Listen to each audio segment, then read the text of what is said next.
देखिए आज की क्लास में हम शुरू कर रहे हैं कॉन्ट्रैक्ट कॉस्टिंग की सेकंड क्लास, जिसके अंदर आपके लिए नया पॉइंट आएगा कॉस्ट ऑफ वर्क डन।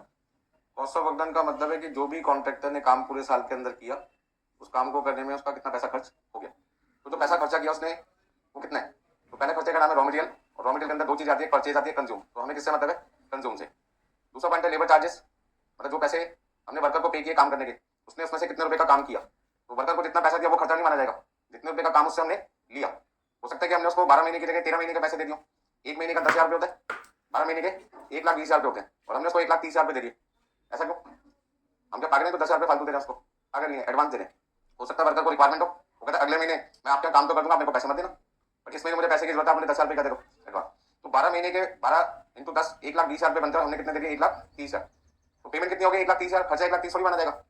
खर्चा कितना माना जाएगा इस साल का, 1,20,000। तो लेबर चार्जेस का मतलब है वो पैसा जो एक साल में वर्कर को हम पे कर रहे हैं उस काम के जो काम हमने उससे करवाया।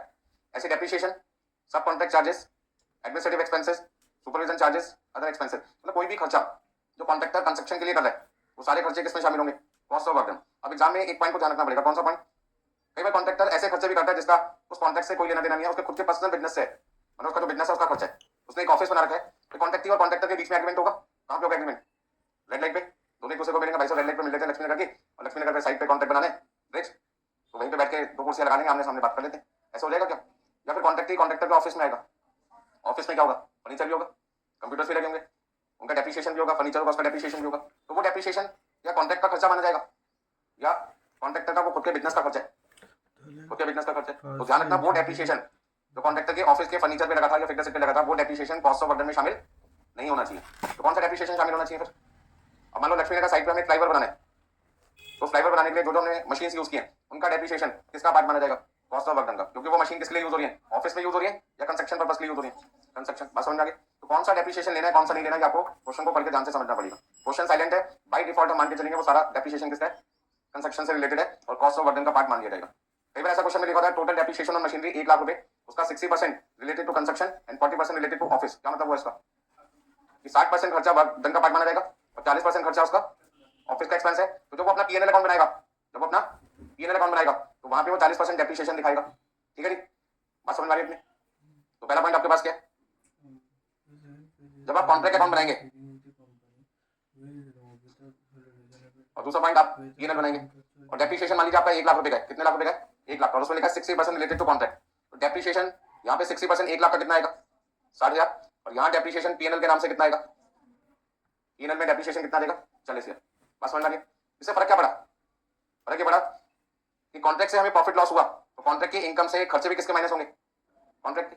और यहाँ पीएनएल में जो डेप्रिसिएशन दिखा रहे हैं उससे क्या पता लगता है कि जो बिजनेस वो कर रहा है कॉन्ट्रैक्टर, जो बिजनेस कंस्ट्रक्शन का कर रहा है, उससे उसको नेट प्रॉफिट कितना हुआ, नेट लॉस कितना हुआ। तो अपना बिजनेस का प्रॉफिट लॉस कितना हुआ वो जानने के लिए डेप्रिसिएशन पीएनएल में दिखाना पड़ेगा, और कंस्ट्रक्शन में कितना प्रॉफिट लॉस हुआ उसका डेप्रिसिएशन कहाँ दिखाना पड़ेगा, कॉन्ट्रैक्ट में दिखाना पड़ेगा। बात समझ में आ गई? तो सारे पॉइंट पहले नोट कर लीजिए, फटाफट से नोट कर लिया सबने, रिपीट करो।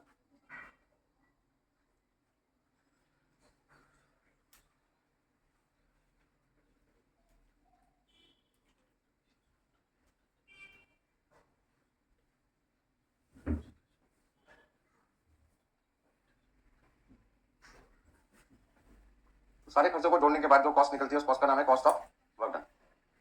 एग्जाम में सिर्फ आपको इतना ध्यान रखना है कि खर्चे उसके खुद के बिजनेस के हैं या खर्चे उसने कंस्ट्रक्शन पे किए। कंस्ट्रक्शन के ऊपर किया तो वो कॉन्ट्रैक्ट का पार्ट हो जाएगा, और खुद के बिजनेस के लिए किया जिसका कंस्ट्रक्शन से कोई संबंध नहीं है तो वो किसमें दिखाना है, पीएनएल में। अब मान लो मैंने यहाँ पे एडमिनिस्ट्रेटिव एक्सपेंसेस लिखा है, तो एडमिनिस्ट्रेटिव एक्सपेंसेस मान लीजिए 50,000 रुपए।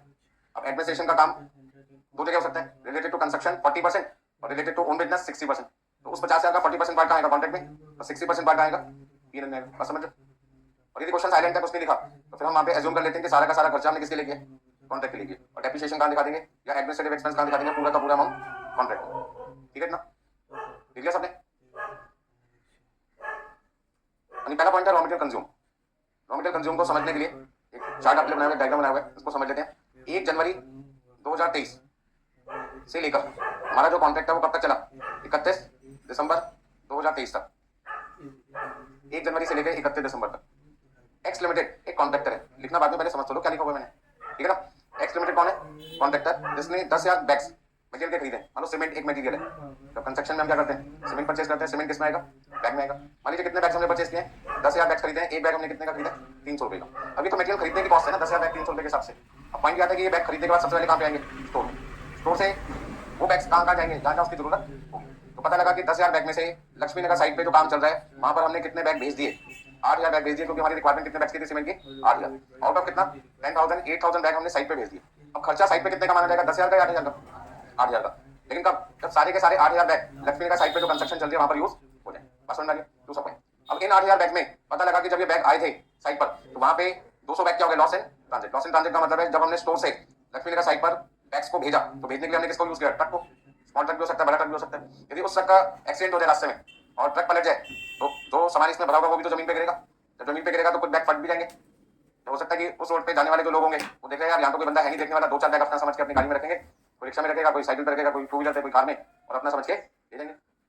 नहीं तो कोई बंदा रोड पे जा रहा हो और 2,000 रुपए की गड्डियां उसके बैग में हो, बैग खुल जाए, उसका एक्सीडेंट हो गया, आप उस रोड पे जा रहे हैं, पहली नजर कहाँ पड़ेगी? बंदे पे या नोट पे? नोट पे। एक गड्डी 2 लाख की हो गई, 2,000 इंटू 100, 5 भी आ गई, 10 लाख रुपए हो गए। तो पहले क्या करना चाहिए? बंदे को बचाएं या पहले पैसे को बचाएं? अपने अपना तो है नहीं, फिर भी हम क्या समझते हैं अपना, ठीक है ना? कहने का मतलब क्या हुआ? वो पैसा जो रास्ते में खराब हो गया, जो चोरी हो गया, ऐसे वो बैग जो रास्ते में चोरी हो गए या खराब हो गए, उसे हम क्या कहते हैं? Loss in transit. तो इस 8,000 बैग में से, क्योंकि भेजे कितने थे? 8,000, बट 8,000 में से 200 बैग तो रास्ते में खराब हो गए, कौन सा लॉस हो गया? अब नॉर्मल लॉस,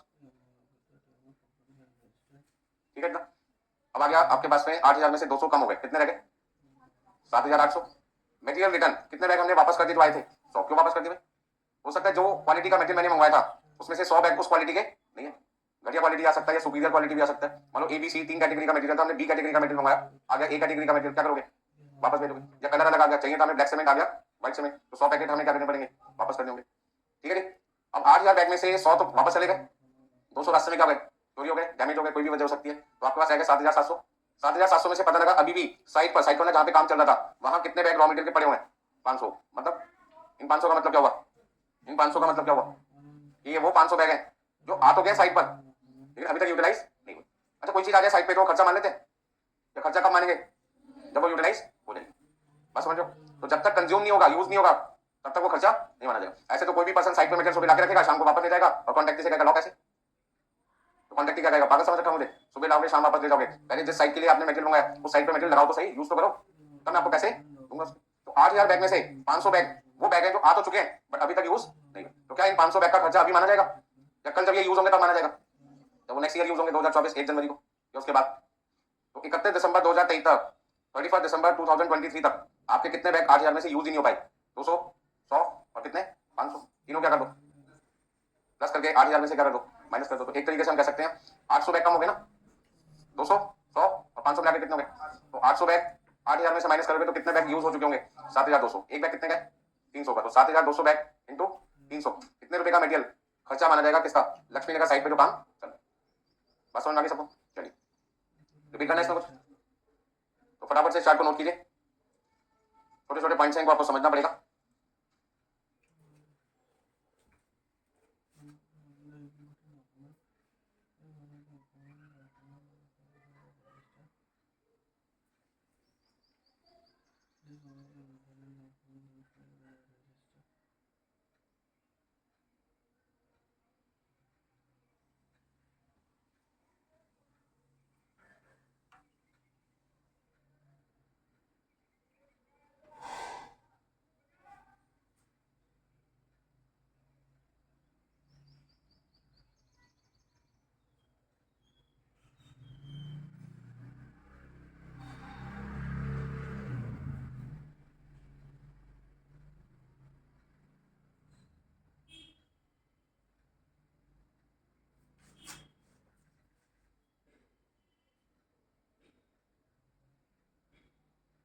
एक जनवरी से 31 दिसंबर तक हम ये जानना चाहते हैं कि हमारा कॉन्ट्रैक्ट पे कितना खर्चा हुआ मटेरियल का। तो सबसे पहले मटेरियल परचेज कितना माना जाएगा?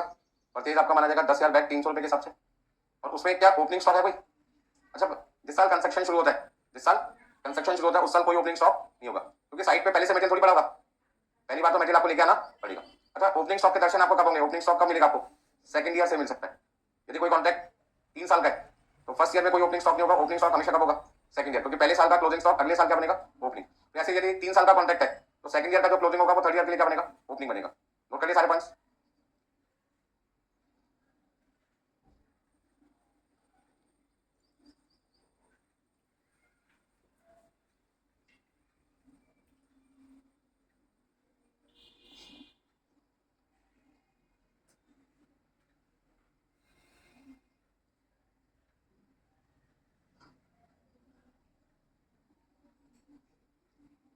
तो करिए सबने।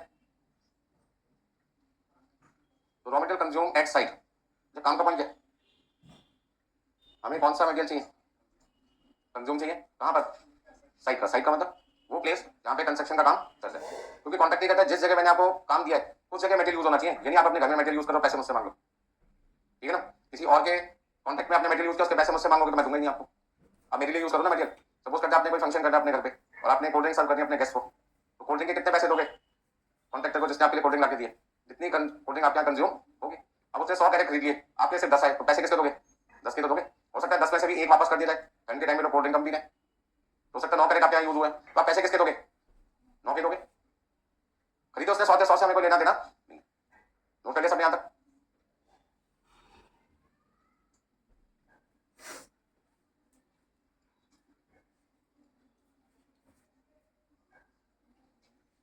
ठीक है सबने।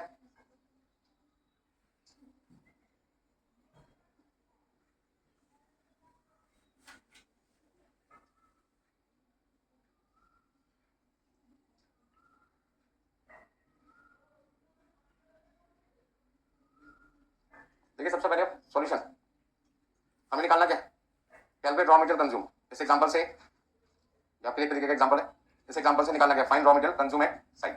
तो raw material consume at site निकालना है आपको इस एग्जांपल से। तो सबसे पहले आप यहाँ पे क्या लिखोगे, computation of cost of raw material consume at site. और यहाँ पे जो कैलकुलेशन कर रहे हैं वो 1 जनवरी 2023 से लेकर 31 दिसंबर 2023 तक की बात कर रहे हैं आप, ठीक है जी।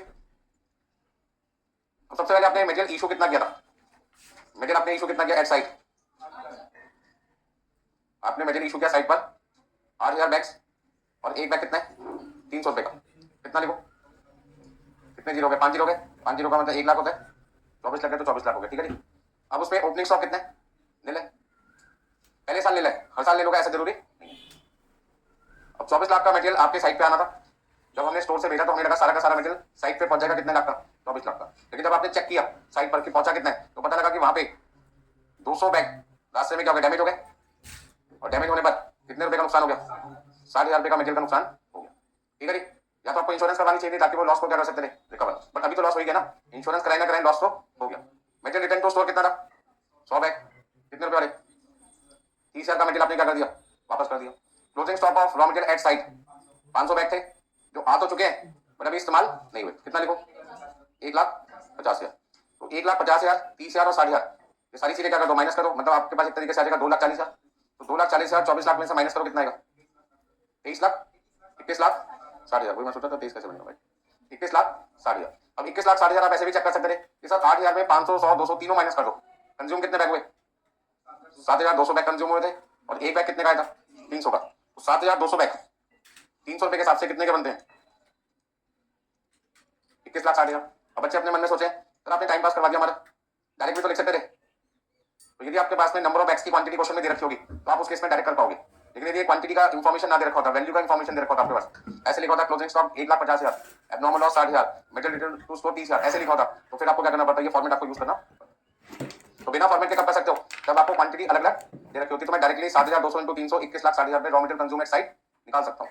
लेकिन यदि क्वेश्चन के अंदर दोनों इंफॉर्मेशन दे रखी है, क्वांटिटी की भी और अमाउंट की भी, तो आपके पास दो ऑप्शन होंगे, फॉर्मेट से भी कर सकते हैं, डायरेक्ट भी कर सकते हैं। यदि क्वेश्चन में खाली अमाउंट दे रखा होगा तो आपको फॉर्मेट यूज करना होगा, डायरेक्ट कर नहीं सकते। बस समझ आ गई सबको।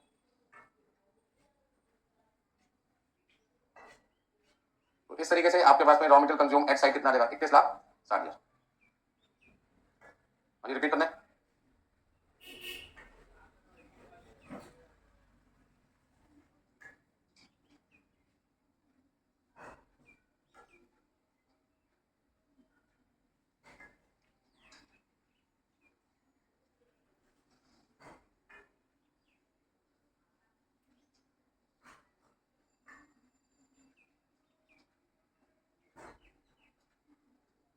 ठीक है भाई सबने।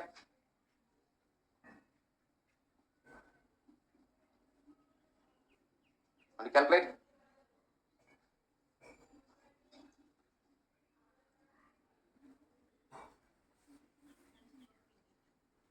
रॉ मटेरियल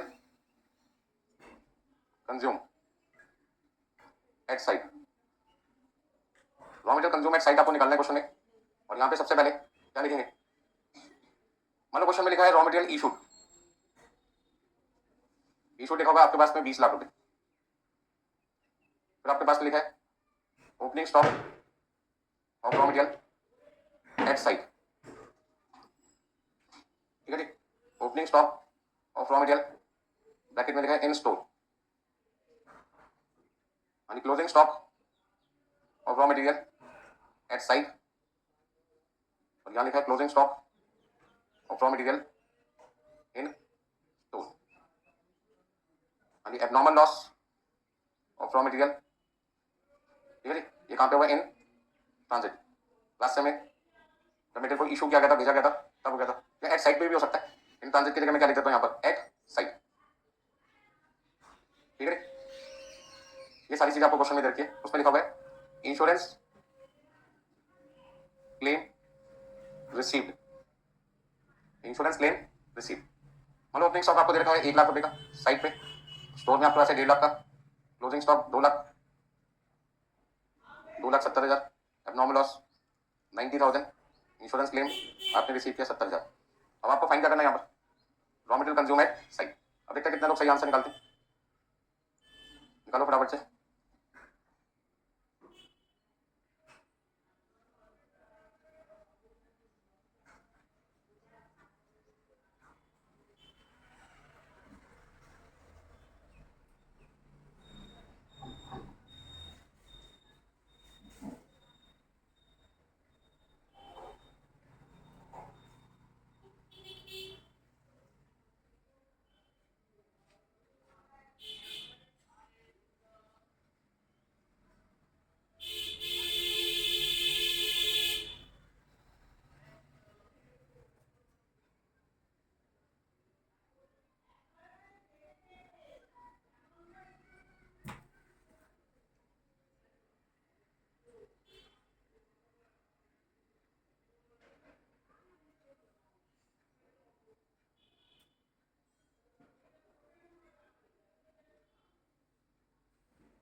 क्लास में ऐसा बच्चा जिसका सही आंसर है, ये तो निकालने के बाद ही पता चलेगा। किसी ने निकाला? बताओ। पहला ऑप्शन के 4 ऑप्शन देते हैं, A B C D। 18,80,000 A option. इसके अलावा किसी का? शर्मा मोहम्मद, हमारे कितने? 18,80, 18 देखो बी ऑप्शन आ गया, सी ऑप्शन। एग्जाम में एक क्वेश्चन आएगा तो आंसर भी कितने होने चाहिए? एक होने चाहिए ना, अनेक आंसर रिजल्ट भी निकालते, ठीक है ना। कहने का मतलब है कि हर बच्चा अलग अलग आंसर लिख के आएगा तो कोई एक सही होगा ना, तो जो सही है यदि उनके हिसाब से आंसर आएंगे तो पास हो जाएगा बच्चा। तो सबसे पहले तो आप ये बताओ कि इसके अंदर जो opening stock of raw material in store दे रखा है 1,50,000, ये कंसीडर होगा या नहीं होगा? आइए ना, आगे जवाब दीजिए। क्यों नहीं होगा? क्योंकि ये तो स्टोर की बात चल रही है और हम किसकी बात कर रहे थे? साइट की बात कर रहे थे। तो ये बेकार का पॉइंट है, इसका कोई यूज नहीं है, उसको काटो फटाफट से। जितने भी पॉइंट स्टोर के थे सारे पॉइंट क्या करो? उड़ा दो। क्यों? क्योंकि हम यहाँ पे कौन से मटेरियल की बात कर रहे हैं? इशू की। परचेज थोड़ी था मटेरियल। यदि मटेरियल परचेज वर्ड लिखा होता तो मटेरियल आपने स्टोर में परचेज किया तब स्टोर का पॉइंट यूज होता ना। अभी ध्यान से समझो, रॉ मटेरियल इशू कैसे निकालता मैं? रॉ मटेरियल इशू का मतलब है स्टोर से मटेरियल कितना भेजा गया। रॉ मटेरियल इशू का मतलब क्या होता है? स्टोर से मटेरियल कितना भेजा गया। यदि वो मुझे निकालना होता तो मैं लिखता रॉ मटेरियल परचेज कहां पर किया होगा? सबसे पहले मटेरियल कहां पे खरीदते हैं? स्टोर में। वहां पर मैं प्लस करता किसको? Opening stock of raw material कहां पर, और उसमें से closing stock of raw material in store क्या करता? तो उसका ओपनिंग क्लोजिंग स्टॉक की मेरे को रिक्वायरमेंट कब होती? कब रिक्वायरमेंट होती? बताओ भाई। जब मुझे रॉ मटेरियल परचेज दे रखा होता और क्या निकालना होता? ई शूट निकालना होता। बट क्वेश्चन में ई शूट तो ऑलरेडी दिया हुआ है, तो मुझे इसका मतलब इन दोनों की कोई रिक्वायरमेंट नहीं। बात समझ में आ गई? चलिए, तो छोटे छोटे पॉइंट से पहले हमको समझना पड़ेगा। रॉ मटेरियल ई शूट निकालना होता तो स्टोर की मुझे जरूरत पड़ती, लेकिन यदि ई शूट क्वेश्चन में गिवन है तो फिर ओपनिंग क्लोजिंग स्टॉक जो इन स्टोर है उसकी मुझे कोई रिक्वायरमेंट नहीं है। तो ये 2 पॉइंट मेरे लिए बेकार है, टाइम पास के लिए क्वेश्चन में दिया हुआ है। बाकी होगा यूज कर लो। अब पॉइंट आता है कि इंश्योरेंस क्लेम को ले या abnormal loss of raw material 90,000 को ले। इसको ले 90,000 को ले या 70,000 को ले या इन दोनों का डिफरेंस 20,000 को ले, ठीक है ना? नहीं बोलोगे? पहला पॉइंट, कॉन्ट्रैक्टर क्या कहता है? कॉन्ट्रैक्टर कहता है कॉन्ट्रैक्टी से मैं आपके लिए कितने रुपए का मटेरियल स्टोर से भेज रहा था? 20 लाख का, और साइट पे पहले से कितना है? 1 लाख का। तो टोटल मटेरियल आपके लिए कितना हो गया? 21 लाख में से कितना मटेरियल अभी भी साइड पे रखा हुआ है? 2 लाख का। 2 लाख माइनस करो कितना है? 19 लाख। 19 लाख में से 90,000 क्या कर दो? माइनस कर दो। तो 19 लाख में से 90,000 माइनस करोगे कितना आएगा? 18,10,000। तो आपका आंसर कितना होना चाहिए? 18,10। कितने लोगों का था 18,10? 18,10,000। ठीक है ना? कई लोगों ने 70,000 को जबरदस्ती प्लस माइनस करके देखा होगा। ठीक है ना? पहला पॉइंट है, हमें क्या करना है? हमें निकालना है raw material consume at site. मतलब मुझे ये पता लगाना है कितने रुपए का मटेरियल कॉन्ट्रैक्टी के लिए इस्तेमाल हुआ है। क्या निकालना है? कितने रुपए का मटेरियल कॉन्ट्रैक्टी के लिए इस्तेमाल हुआ है, कॉन्ट्रैक्टी के लिए यूज हुआ है। बात समझ में आ रही है क्या पूछा? तो कॉन्ट्रैक्टी के लिए जो मटेरियल यूज हुआ हमें तो उसकी कॉस्ट निकालनी है ना। अब कॉन्ट्रैक्टर को क्लेम मिला नहीं मिला, हमें क्या मतलब? हम तो बस ये मानना चाहते हैं कि 90,000 का मटेरियल यूज ही नहीं हुआ, अब उसके बदले में उसको कितने पैसे मिले कितने पैसे नहीं मिले, हमें उससे क्या मतलब? बात समझ में आ रही? तो सबसे पहले सॉल्यूशन में क्या लिखेंगे? Computation of raw material consume at site, यानी जो मटेरियल आपने साइट पर यूज किया हमें उसके पैसे पता लगाने। तो सबसे पहले क्या लिखेंगे? Raw material issued. हाँ जी, कितना मटेरियल आपने इशू किया था? क्वेश्चन याद है? 20 लाख का मटेरियल आपने इशू किया था, प्लस कौन सा ओपनिंग स्टॉक लेना है? रॉ मटेरियल का ओपनिंग स्टॉक लेना है कौन सा वाला? जो साइट पे पहले से रखा हुआ था। कितना? 1 लाख रुपए। तो इसका टोटल मटेरियल साइट पर कितने रुपए का होना चाहिए? 21 लाख का। अब उसमें से एबनॉर्मल लॉस हो गया। Abnormal loss of raw material कहां पर? साइट पर। कितना? 90,000 का। अब कई लोग सोचते हैं कि सर 90,000 रुपए का नुकसान हुआ था, उसमें 70,000 तो वापस आई गए, तो नुकसान कितना हुआ? 20,000 का। 20,000 का नुकसान किसका नुकसान था? कॉन्ट्रैक्टर का। और कॉन्ट्रैक्टर कहता है 90,000 का मटेरियल तो आपने मेरे लिए यूज ही नहीं किया, मेरे लिए तो आपने 1 रुपए का भी मटेरियल 90,000 में से यूज किया नहीं है, तो उसके पैसे मुझसे कैसे ले सकते हो? आप मेरे लिए कॉस्ट निकाल लो। पहला पॉइंट है कॉन्ट्रैक्टर के लिए कॉस्ट निकाल रहे हैं या हम अपने लिए कॉस्ट निकाल रहे हैं? कॉन्ट्रैक्टर के लिए, क्योंकि पैसे किससे लेने? निकाल कौन रहे? कॉन्ट्रैक्टर। बातें ना करें, निकाल कौन रहे? कॉन्ट्रैक्टर। किसके लिए? तो कॉन्ट्रैक्टर से पैसे हम उस मटेरियल के मांग सकते हैं जो मटेरियल यूज हुआ। 90,000 का मटेरियल यूज हुआ तो मैं 1 रुपए भी नहीं मांग सकता उसमें से। सारे के सारे 90,000 क्या करने होंगे? माइनस करने होंगे। Minus closing stock of raw material कहां पर? एक्साइड वाला। कितना था? तो आपका आंसर कितना आएगा? 18,10,000। ठीक है, कोई दिक्कत इसमें? अब आपको कैसा 70,000 जो क्लेम रिसीव हो रहा है उसका क्या करोगे? तो जब आप पीएनएल अकाउंट बनाओगे, किसका पीएनएल बना रहे हो? कॉन्ट्रैक्टी के बुक का या कॉन्ट्रैक्टर की बुक का? तो मैंने आपको कहा था सारे अकाउंट किसके लिए बनते हैं? कॉन्ट्रैक्टर। तो कॉन्ट्रैक्टर जब अपना पीएनएल अकाउंट बनाएगा तो वो क्या कहेगा? मुझे एबनॉर्मल लॉस हुआ कितना? तो पहले वो अपना खर्चा कितना दिखा रहा था? 90,000। हमने कहा 90 मत दिखाओ भैया, 90,000 रुपए का आपका नुकसान हुआ जरूर था, पर इसमें से claim receive, insurance claim receive कितना है? यदि क्लेम आपको रिसीव ना हुआ होता, ना रिसीव हुआ होता, तो आप पूरा का पूरा 90,000 का लॉस दिखाते। आप कितना लॉस दिखाओगे? 20,000 का। ठीक है, बात ऐसे समझो ना। यदि मैं कॉन्ट्रैक्ट अकाउंट बनाता, कॉन्ट्रैक्ट अकाउंट में सबसे पहले मैं क्या लिखूंगा? Raw material issue 20 lakh plus opening stock कितना लिखूंगा? ये वाला जो फॉर्मेट है यहाँ दिखा रहा हूं मैं आपको बना के। कितना हो गया? 21 लाख। अब 21 लाख में से पहले मैंने एबनॉर्मल लॉस के नाम से कितने रुपए माइनस कर दिए? तो वो मैंने इस वाले कॉन्ट्रैक्ट में से माइनस कर दिया। कहां दिखा दिए? पीएनएल में दिखा दिए। मतलब 90,000 रुपए का खर्चा मैं दिखा तो रहा हूं, लेकिन वो 90,000 का खर्चा मैं कॉन्ट्रैक्ट में ना दिखा के कहां दिखा रहा हूं? पीएनएल में। इससे क्या फर्क पड़ता है? आना तो डेबिट साइड पे था। अकाउंट्स क्या कहते हैं? जब कोई चीज डेबिट साइड पे आ रही है तो खर्चा तो है ही, इनका बहुत फर्क पड़ता है। यदि वो कॉन्ट्रैक्ट अकाउंट के डेबिट में आ रहा है तो वो खर्चा कॉन्ट्रैक्टी का माना जा रहा है, और यदि पीएनएल के डेबिट में आ रहा है तो वो खर्चा किसका माना जा रहा है? कॉन्ट्रैक्टर का। तो खर्चा अलग अलग पर्सन का नहीं हो गया? कॉन्ट्रैक्ट अकाउंट में आते हैं वो खर्चा किसका है? कॉन्ट्रैक्टी का।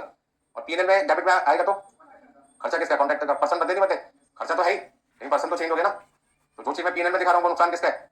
कॉन्ट्रैक्टर का। और जो मैं कॉन्ट्रैक्ट अकाउंट के डेबिट में लिख रहा हूं वो खर्चा किसका है? कॉन्ट्रैक्टी का। तो जगह की बड़ी इंपॉर्टेंस है। ठीक है ना? जब आप बैंक से पैसे निकालने जाते हैं तो जब तक कैशियर के पास पैसा उसका है, पैसे वो हमें दे देता है, हमारा रहता है। वो तो मैंने आपसे छीन लिए, वो मेरा है। पैसे पे नाम थोड़ी लिखा है सुमित सर का या आपका किसी और का, जिसके हाथ में उसका।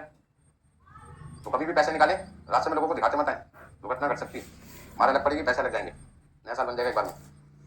मेरी बात समझ में आ रही है भाई? चुपके से पैसे लाए, वहीं पे गिने जितना भी गिनना है, और सारे पैसे एक जगह ना लगे, थोड़े थोड़े पॉकेट में रख लेंगे। ठीक है ना? तो समझ में आ रहा है कि मैं आपको क्या बता रहा हूँ? 90,000 रुपए मैंने ऊपर से माइनस कर दिए, नीचे दिखा दिए, दिखाए तो है। ऊपर माइनस करने का फायदा क्या हुआ? ये खर्चा अब कॉन्ट्रैक्टी से शिफ्ट हो गया किस पे? कॉन्ट्रैक्टर पे। बड़ा समझो। तो जिन लोगों ने 18,10,000 रुपए आंसर निकाला उनका सही है, और जिनका 18,10 नहीं था सबका क्या हो गया? गलत हो गया। आगे तो गलती नहीं करोगे? चलिए, तो जिन लोगों ने अकाउंट्स में ढंग से सारी चीजें समझी हैं उनका 18,10 आएगा, जिन्होंने अकाउंट ढंग से नहीं समझा आज समझ लो ये। ठीक है ना? जो मटेरियल जिसके लिए इस्तेमाल हो रहा है उससे तो पैसे मांगोगे। चलिए नेक्स्ट पॉइंट आपके पास है, पॉइंट नंबर 2। अभी हमने समझा था रॉ मटेरियल कंज्यूम, नेक्स्ट है लेबर चार्जेस। लेबर चार्जेस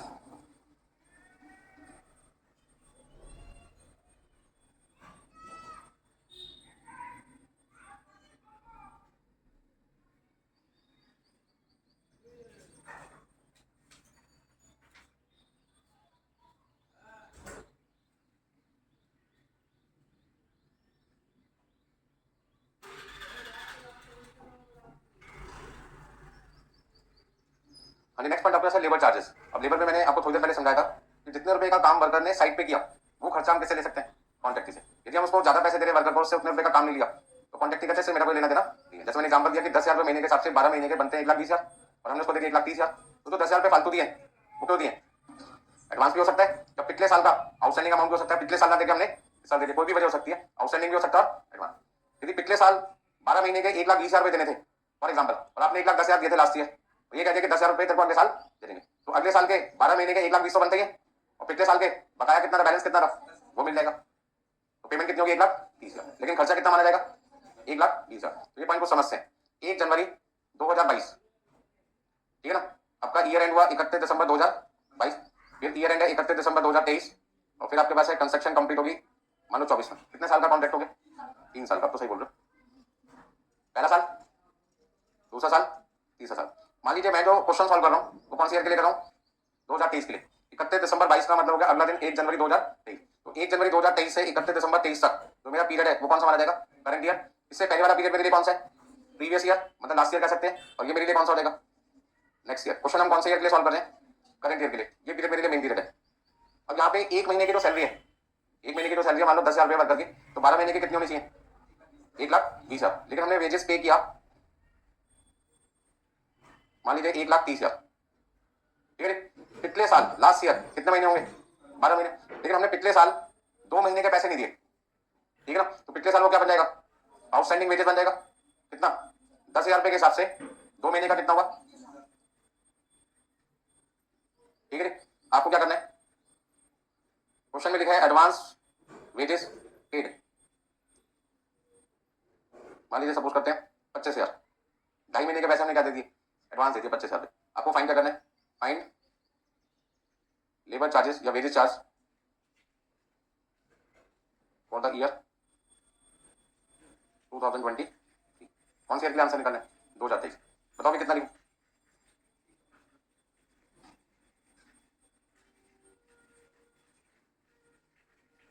पांच मिनट का टाइम दूं। ये सारे अकाउंट्स वाले गेम है जो आपने बचपन से सीखे, 11 12 एनपीओ में किया आपने, फाइनल अकाउंट्स में किया, 11th में भी आपने सीखा, 12th में भी सीखा, ठीक है ना। फर्स्ट ईयर में तो फर्स्ट ईयर में भी अकाउंट्स में सीखा होगा। हाँ, क्या लगता है कितना लिखूं, 1,37,000। अच्छा, यहाँ पे एक पॉइंट और लिख लो। अभी मैंने आपको बताया था वेजेस पर मंथ कितना है, वेजेस पर मंथ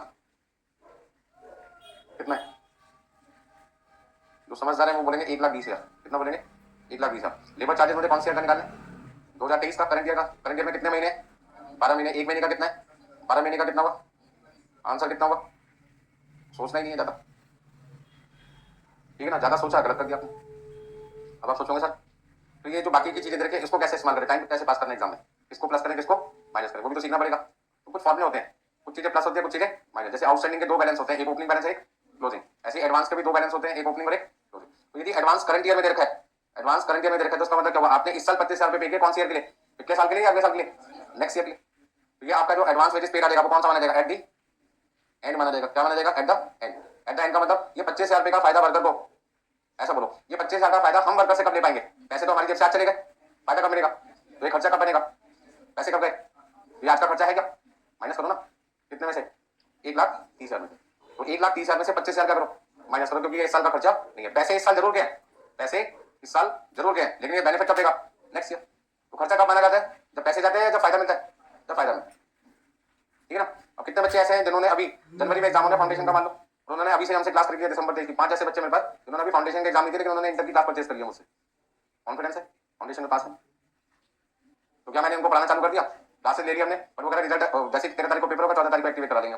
पैसे एडवांस आ गए ना मेरे पास, तो बुक भी नहीं पहुंची अभी, तो हो गया रास्ते में, उसके हो सकता है पहुंच भी गए 2-3 लोगों की। कहने का मतलब क्या हुआ, पैसा मेरे पास आ चुका है, लेकिन मैंने अभी उनको कोई सर्विस थोड़ी दी है, अभी उन्होंने मुझसे बेनिफिट थोड़ी लिया है, तो अभी वो क्या करें, पैसा पे कर दिया एडवांस में हमने। जब उनको बेनिफिट मिलना स्टार्ट हो जाएगा तब वो पैसा जो